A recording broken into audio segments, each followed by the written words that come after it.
বন্যায় ক্ষতিগ্রস্ত পেকুয়া উপজেলার ১০০টি পরিবারের জন্য নতুন ঘর নির্মাণ কার্যক্রমের আনুষ্ঠানিক উদ্বোধন করবেন স্বরাষ্ট্রমন্ত্রী সালাউদ্দিন আহমদ। এ সময় তিনি বন্যা কবলিত এলাকার সার্বিক পরিস্থিতি পরিদর্শন এবং স্থানীয় প্রশাসনের সঙ্গে পুনর্বাসন কার্যক্রমের অগ্রগতি নিয়ে আলোচনা করবেন। বিস্তারিত জানাতে পেকুয়া থেকে যুক্ত হচ্ছেন মোহাম্মদ মোর্শেদ। মোর্শেদ, একটু জানাবেন পুনর্বাসন কার্যক্রম কি উদ্বোধন হয়েছে কিনা এবং সার্বিক পরিস্থিতি কি?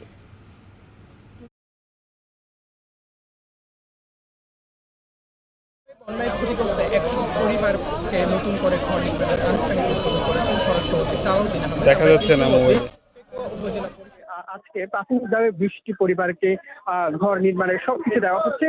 ঘরের আসবাবপত্র থেকে শুরু করে সবকিছু দেওয়া হচ্ছে এবং গতকালই স্বরাষ্ট্রমন্ত্রী সালাউদ্দিন আহমেদ ২ দিনের সফরে কক্সবাজার এসেছেন এবং গতকাল চকরিয়াতে সারাদিন তিনি বন্যা কবলিত এলাকা পরিদর্শন করেছেন। সেখানে ক্ষতিগ্রস্ত যে এলাকাগুলো রয়েছে সেখানে ত্রাণ সামগ্রী থেকে শুরু করে যে স্থানগুলোতে সবচেয়ে বেশি ক্ষতিগ্রস্ত হয়েছে সেখানে পরিদর্শন করেছেন এবং সেখানে তিনি ঘুরে ঘুরে দেখেছেন এবং যারা ক্ষতিগ্রস্ত হয়েছে তাদেরকে আশ্বাস করেছেন ক্ষতিপূরণ সহ সবকিছু দেওয়া হবে। বিশেষ করে কৃষক এবং যারা ক্ষতিগ্রস্ত অতি দরিদ্র পরিবার আছে তাদেরকে ঘর নির্মাণের প্রতিশ্রুতি দিয়েছেন। এরই অংশ হিসেবে আমরা দেখতে পাচ্ছি আজকে চকরিয়াতে ১০০ পরিবারকে ঘর নির্মাণের যে প্রতিশ্রুতি দেওয়া হয়েছিল ১০০ পরিবারের মধ্যে প্রাথমিকভাবে ২০টি পরিবারকে আজকে ঘর নির্মাণ করে দেওয়া হচ্ছে এবং আমরা একটু পিছনে দেখতে পাচ্ছি ঘর নির্মাণের সবকিছু এখানে আনা হয়েছে। টিন থেকে শুরু করে ঘরের যে যাবতীয় আসবাবপত্র সেখানে সবকিছু দেওয়া হচ্ছে এবং সেটি আমরা দেখতে পাচ্ছি এবং আমরা জানতে পেরেছি কক্সবাজারের যে বন্যায় প্রায় লাখেরও মানুষ ক্ষতিগ্রস্ত হয়েছে।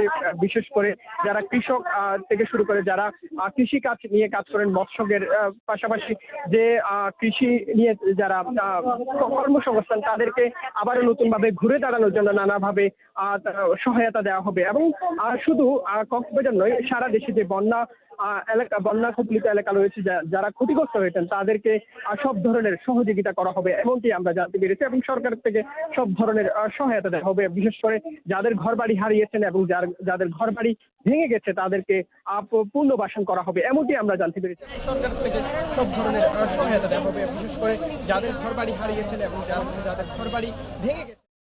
১০০ পরিবারকে আনুষ্ঠানিক ঘর নির্মাণের আনুষ্ঠানিক উদ্বোধন করেছেন স্বরাষ্ট্রমন্ত্রী সালাউদ্দিন আহমেদ। এই ছিল পেকুয়া থেকে সর্বশেষ।